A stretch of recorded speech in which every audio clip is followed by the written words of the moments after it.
روح اللہ خمینی شاذ و نادر ہی کسی کی ذاتی پاکیزگی پر بات یا اس کا اشارہ کرتے تھے، مگر یہ کہ ان کی وفات کے بعد البتہ علی خامنائی اس معاملے سے مستثنیٰ تھے۔ جی ہاں، انہوں نے لوگوں کے بارے میں اپنی دلچسپی کے مطابق اپنے خیالات کا اظہار کیا ہے، لیکن وہ بہت محتاط تھے کہ اس بات سے کچھ دوسرے معنی یا موضوعات نہ نکال لیے جائیں اور غلط فائدہ نہ اٹھایا جائے، کیونکہ کچھ لوگ امام کے جملوں کو مختلف جہات سے تشریح کرتے تھے، خاص طور سے ان کے چاہنے والے۔ اسی وجہ سے امام اس بارے میں احتیاط کرتے تھے۔ امام نہیں چاہتے تھے کہ جس کی تعریف کر رہے ہیں اس کی زندگی میں اس کے اثرات ہوں، کیونکہ ایسی باتوں پر غلط معنی کی چادر ڈال دی جاتی تھی۔ البتہ کسی کی شہادت یا وفات کے بعد اس شخص کے بارے میں اپنی مثبت رائے بیان کرتے تھے، کیونکہ اس موقع پر ان باتوں سے غلط فائدہ نہیں اٹھایا جا سکتا تھا۔ بعض اوقات امام اپنے گھر والوں کے سامنے کسی کی تعریف کر دیتے تھے، جیسا کہ آقائے خامنائی کی نسبت بھی ایسا ہی ہوا تھا۔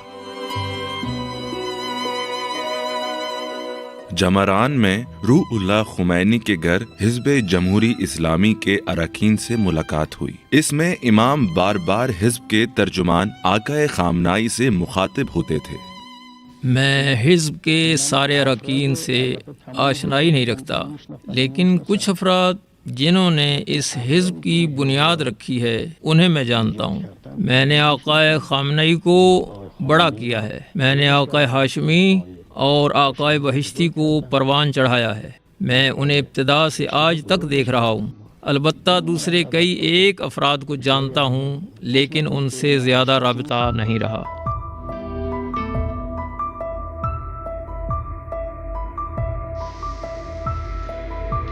امام نے سید علی خامنائی پر قاتلانہ حملے کے بعد ان کے نام ایک خط لکھا: مجھے آپ پر فخر ہے پیارے خامنائی۔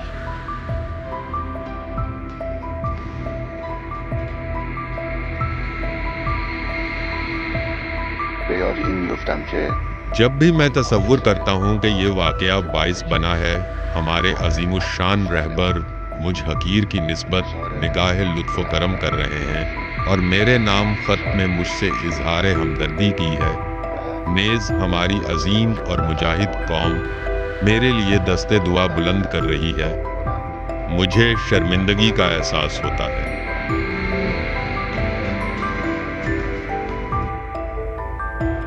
قاتلانہ حملے کے بعد امام خمینی اور آقائے خامنائی کے مابین پہلی ملاقات میں، اس کے باوجود کہ محمد علی رجائی کی بطور صدر تقرری کی تقریب تھی، روح اللہ خمینی کا حکم تھا کہ خامنائی ان کے ساتھ بیٹھیں۔ یہ جناب محترم جنہوں نے یہاں تشریف لانے کی زحمت کی ہے، اور میں بہت خوش ہوں کہ آقا خامنائی صلی اللہ علیہ ہیں اور یہاں تشریف فرما ہے۔ انہوں نے آخر کیا کیا تھا؟ بتائیں، کچھ تو کہیں۔ کیا انہوں نے خلاف قانون یا کوئی خلاف ورزی انجام دی؟ کیا کیا تھا انہوں نے کہ تم لوگ انہیں قتل کرنا چاہتے تھے اور پھر اس میں کامیاب نہیں ہوئے؟ الحمدللہ۔ نظام کے سربراہ، مرجع اور ولی فقیہ آیت اللہ خامنائی کے فقہی مقام و مرتبے پر مہر تصدیق ثبت کرتے ہوئے انہیں خط لکھتے ہیں: میں آپ کو فقہی معاملات میں ایک آگاہ، دانا و بینا اور اس پر پابندی سے عمل کرنے والے برادر کی حیثیت سے دیکھتا ہوں۔ آپ ان نایاب لوگوں میں سے ایک ہیں جو سورج کی مانند چمکتے ہیں۔ روح اللہ خمینی کا یہ نظریہ آیت اللہ منتظری کے ساتھ عمومی اختلاف کے بعد سامنے آیا، خاص طور پر ان کے برطرف ہونے کے ایک ماہ بعد۔ منتظری کی برطرفی کے بعد میں اس مسئلے کے بارے میں بہت پریشان تھی۔ میں اس وقت بہت چھوٹی تھی، لیکن قیادت کے مستقبل کے حوالے سے فکر مند رہتی تھی۔ کون رہبر بنے گا اور ملک کس طرح چلے گا؟ میں نے ارادہ کیا کہ خود امام سے پوچھوں، اور میں نے ان سے کہا، میں اس بارے میں فکر مند ہوں۔ اچھا تو نہیں لگتا کہ میں اس بارے میں آپ سے بات کروں، لیکن یہ تو ہونا ہے۔ آپ اپنے بات کسے قیادت کے لیے تجویز کرتے ہیں؟ میں بات کرتی رہی اور وہ خاموش تھے۔ میں نے کہا، بہتر ہے کہ مجلس خبرگان یہ ذمہ داری لے، کیونکہ ہمارے پاس آپ کی جگہ پر کرنے کے لیے کوئی نہیں ہے۔ انہوں نے پوچھا، کون کہتا ہے کہ کوئی نہیں ہے؟ میں نے ان سے کہا، کون سیاست کے ساتھ ساتھ اس سطح کا اجتہاد اور علمیت رکھتا ہے؟ میں کسی کو ان خصوصیات کا حامل نہیں پاتی۔ امام نے جواب دیا، کیوں نہیں ہیں سید علی خامنائی۔ من نمیدونم نداریم به نظرم میرسه. گفتن چرا؟ آقای خامنه ای؟ سب سے زیادہ جس کسی نے آقا خامنائی کے ابتدائی اجتہاد کے بارے میں اطمینان کا اظہار کیا اور روح اللہ کے بعد انقلاب کے لیے نئے رہنما کی تمام شرائط کے حامل شخص کی نشاندہی کی، وہ شخص آقا خامنائی کا انقلاب سے پہلے اور امام خمینی کی زندگی کے دوران کا دوست اور دیرینہ ساتھی اکبر رفسنجانی تھا۔ میں ابتدا سے ہی قریب ہونے کی بنا پر ان کی ذاتی زندگی اور اس غربت و سادگی سے بھی آگاہ ہوں جو آج تک ان کی زندگی پر محیط ہے۔ آج بھی ملکی صدر کے عہدے پر فائز ہونے اور امام خمینی کے بعد ملک کی پہلی شخصیت ہونے کے باوجود میں دیکھ رہا ہوں نہ مزاج میں تبدیلی آئی ہے اور نہ طرز زندگی بدلا ہے۔ ہم دیکھتے ہیں کہ تاریخ بشریت میں پروردگار عالم نے ایسی نعمت چند مخصوص اقوام کو عطا کی ہیں، اور آج ہماری پارلیمان میں حلف برداری کے لیے ایسے قابل احترام صدر موجود ہیں۔ اس موقع پر میں ایک اور بات عرض کرنا چاہتا ہوں کہ ان کے بہت سے دوست اور ساتھی جو حقیقت میں منصب آیت اللہ کے حقدار ہیں، آقا خامنائی اپنے حصول علم کے زمانے میں اور آج بھی ہم جانتے ہیں کہ ان کا علمی مقام ان حضرات سے زیادہ یا مساوی ہے، اپنی انکساری کی بنا پر راضی نہیں ہے کہ ایسے القابات استعمال کیے جائیں، حتیٰ کہ علمی میدان میں جو کہ علماء کے ساتھ خاص ہے۔ ایک پاکیزہ کردار، علمی و فکری، باتقوی اور صاحب بصیرت شخصیت پروردگار عالم نے اس ملک کو عطا فرمائی ہے۔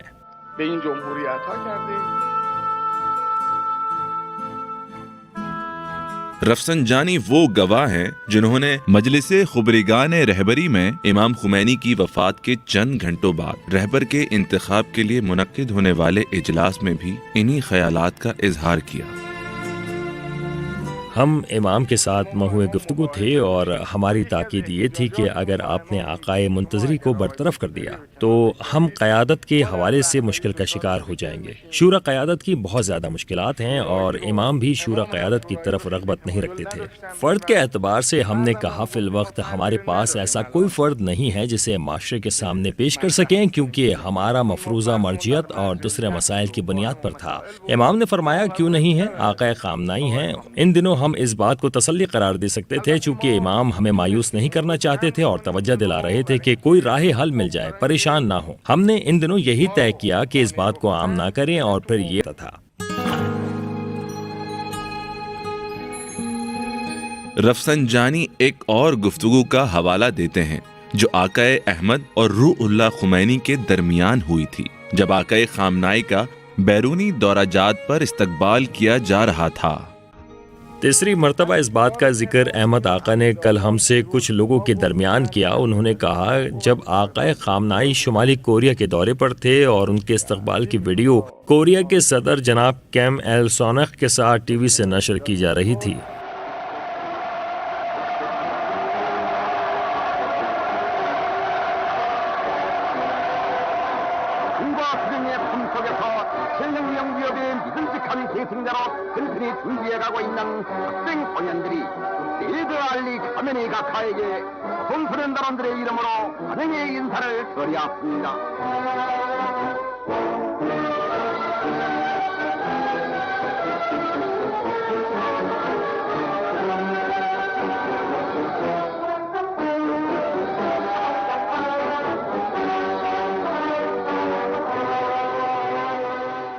بہت ہی خوبصورت مناظر تھے۔ احمد آقا کہتے ہیں میں نے کہا آقا خامنائی نے اپنی خوب جگہ بنا لی ہے اور اس مملکت کی عزت و افتخار کا باعث ہیں۔ امام خمینی نے فرمایا حقیقت میں یہ رہبری کے لائق ہیں۔ مجلس خبرگان سے سید علی خامنائی کا بطور رہبر انتخاب ہونے کے کچھ گھنٹوں بعد آقا خامنائی امام خمینی کے گھر جاتے ہیں اور سید احمد خمینی اور دیگر اہل خانہ کے ساتھ ملاقات کرتے ہیں۔ میں انتہائی مشکور ہوں، پروردگار عالم آپ کو ہمارے لیے محفوظ فرمائے۔ جب سے مجلس خبرگان کی جانب سے آپ کا تقرر کیا گیا ہے اور ہم سب کی رہبری آپ نے ذمہ لی ہے، یہ واقعہ ہمارے لیے باعث سکون ہے۔ بہت ہی اچھا ہوا ہے، ہم پورے خلوص کے ساتھ آپ کی خدمت میں حاضر ہیں، عاشقانہ وار آپ کے ہر حکم پر لبیک کہنے کے لیے آمادہ ہیں۔ آپ جو حکم دیں گے ہم انجام دیں گے۔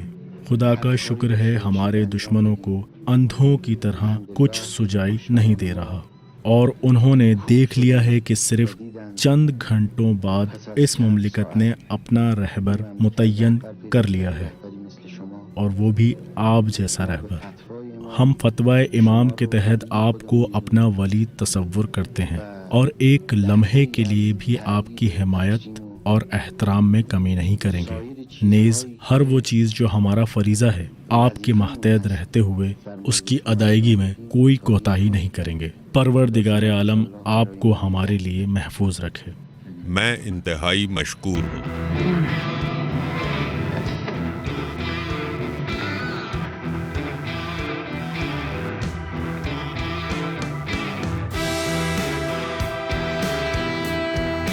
آقائے خامنائی کے حقدار ہونے کا واضح ثبوت خود امام خمینی ہے۔ اپنی آواز اور واضح اور سادہ زبان میں توجہ سے سنیں، یہ ایک گواہی سے بڑھ کر ایک وصیت ہے۔ طلبہ، کارکنوں، پیروکاروں اور آس پاس کے لوگوں کے لیے ایک نظام کے بانی کی وصیت ہے۔ خامنائی میرے بعد آپ کا رہبر ہے۔ ایک شخص آقا خامنئی جیسا کہ جو اسلام سے وابستہ اور قوم کا خادم ہو۔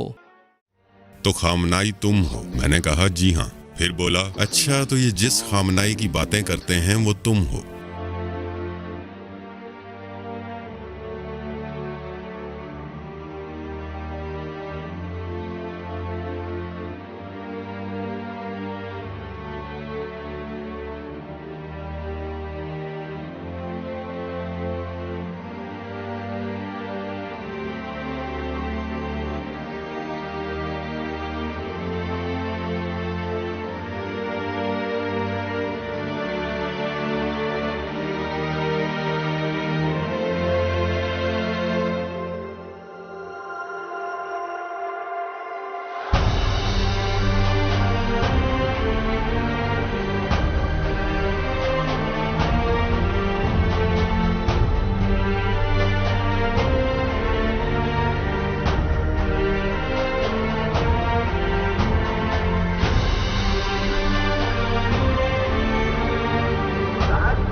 بنی صدر کی برطرفی کے بعد صرف 3 ہفتوں کے اندر ایران نئے صدر محمد علی رجائی کا انتخاب کر رہا ہے۔